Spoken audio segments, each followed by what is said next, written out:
Welcome to Wider Lens, a podcast brought to you by the Directors Guild of Canada in Ontario.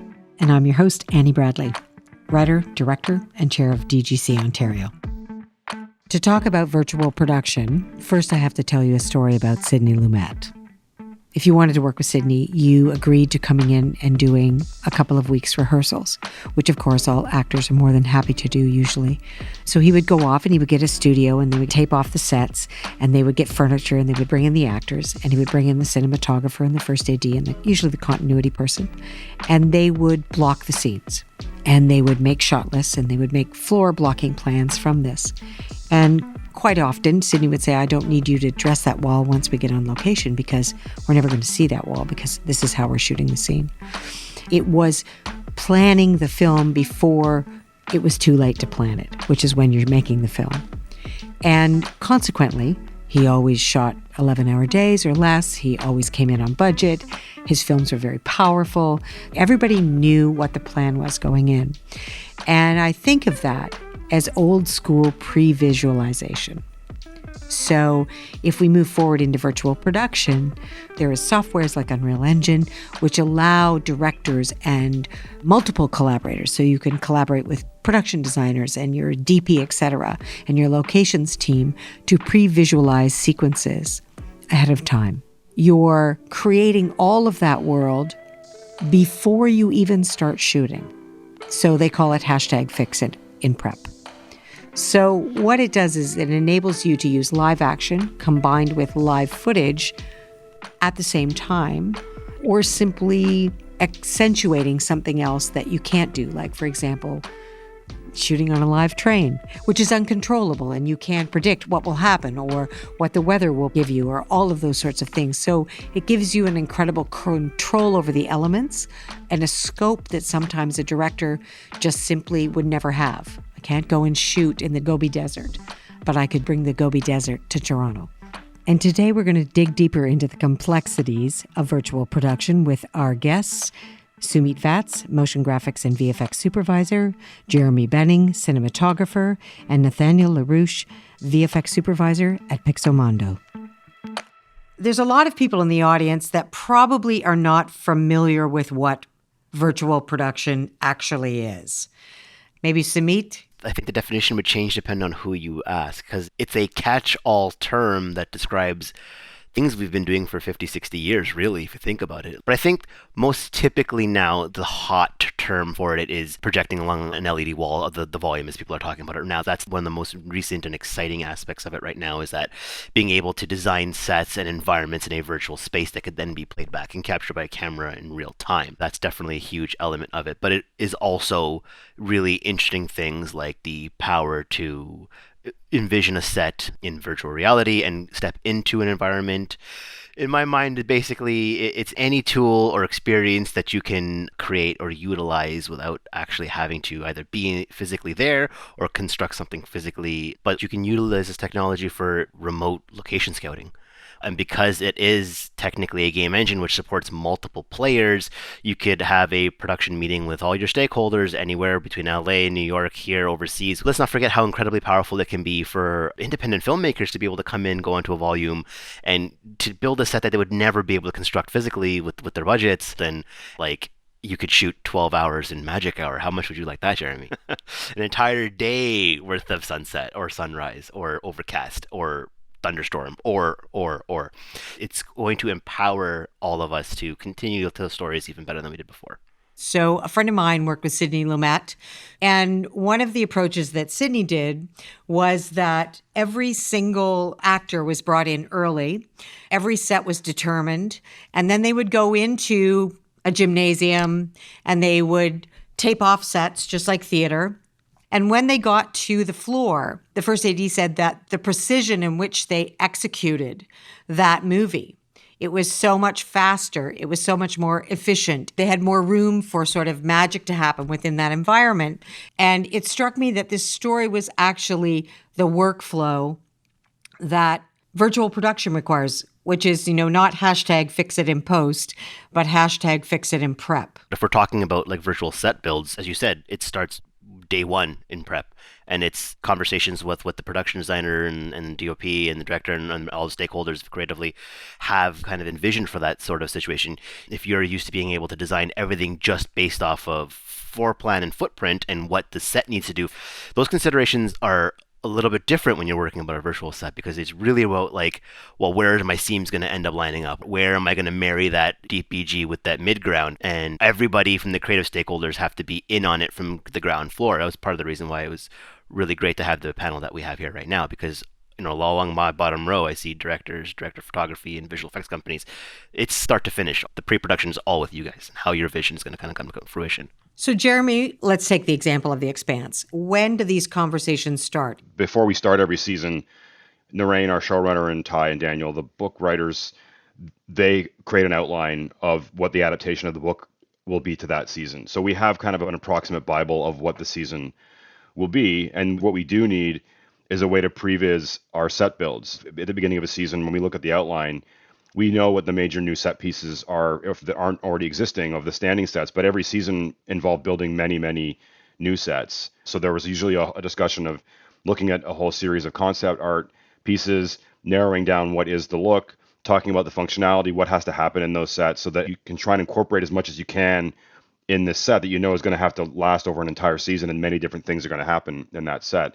Once you arrive at the concept art that you're happy with, and they're able to generate a file that can be exported into the VR system, into the previous Unreal. It's either Unreal or what is it, Sumeet, that we're using? Unity is what we use on Expanse. Unity, that's right. So it goes into that system, right? So then now you've got a 3D model environment that you can go into with goggles on and actually be in the set in a 3D space. For our purposes, that's how we go from the beginning to having a virtual model, and then the virtual experience allows you to walk through the set with the director, with your rigging team. Like, everybody can go through that in a virtual way and see, okay, this is what the set's going to be, and that's your opportunity to make changes. So if you realize, oh, this door's in the wrong place, or the stairs here, because we're talking about multi-level, fully enclosed sets that are, spaceships and those kinds of environments, it's very important to understand, where things going to be.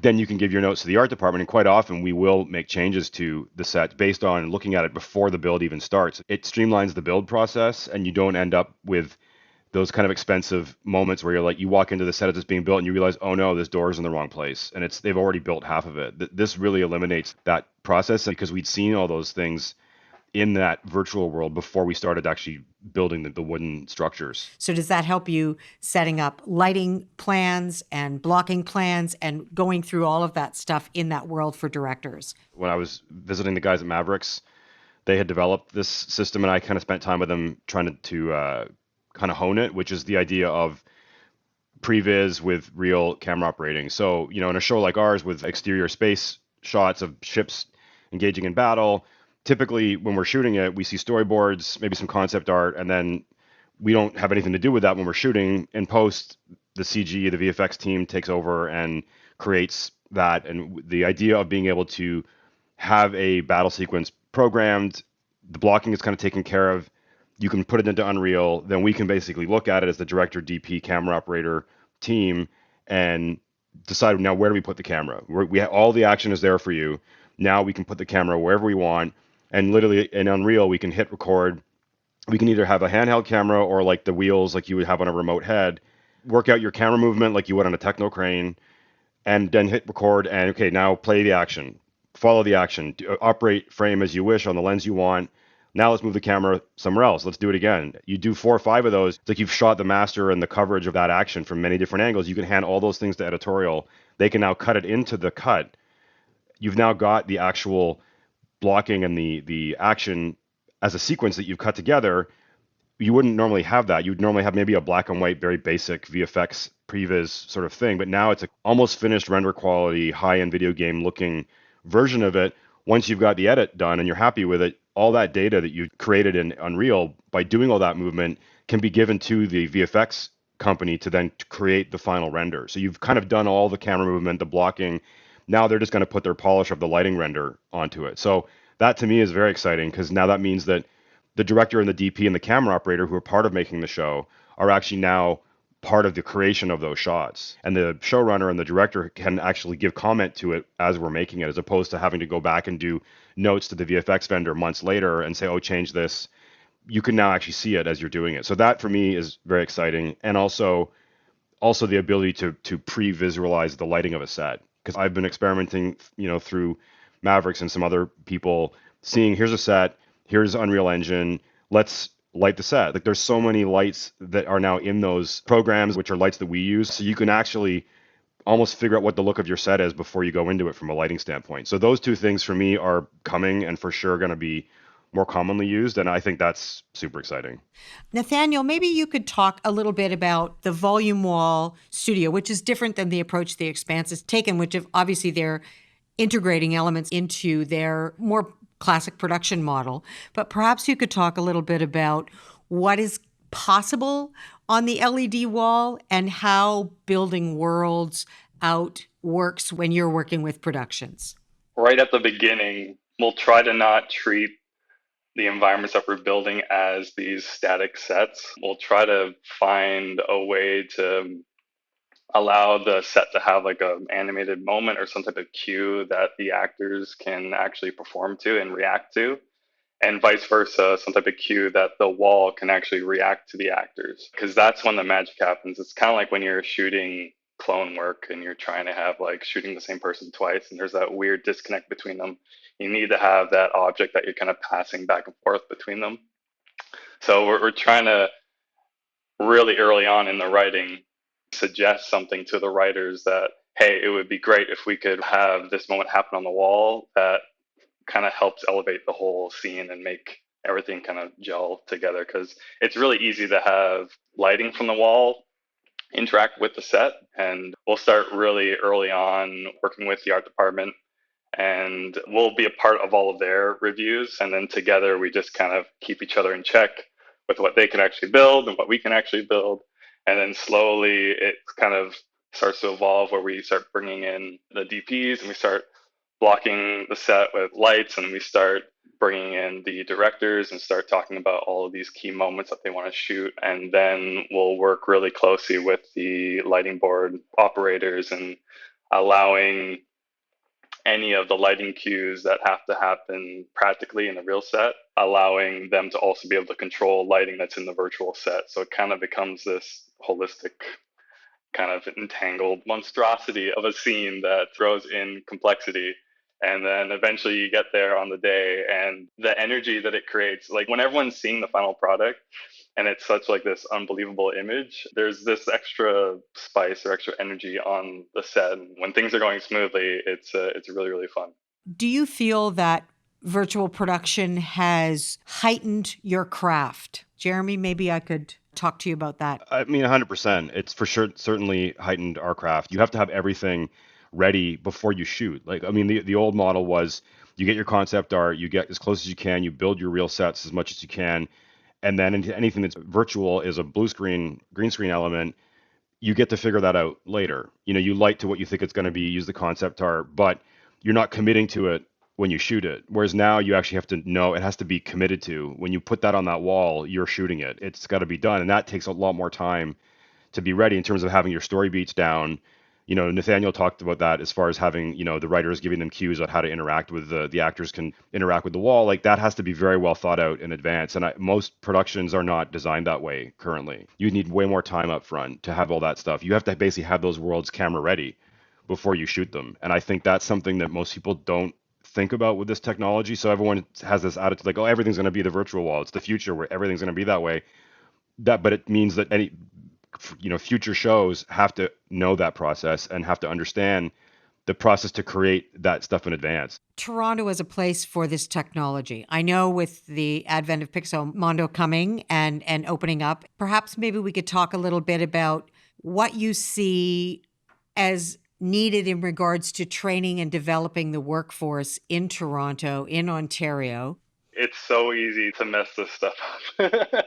It's just like the panels are so important. The way you shoot it is so important. The way in which you build the content is so important. And we don't want there to be this wave of content that comes out, which doesn't do the technology any justice. So we are starting a virtual production academy in Toronto, which is going to be allowing and giving students and schools and anyone who's really interested access to these stages. We're still ironing out all of the details there and how that's going to happen, but that is kind of our end goal, which is to kind of allow schools and training to happen at these facilities and just training people on how we actually go about shooting in a space like this.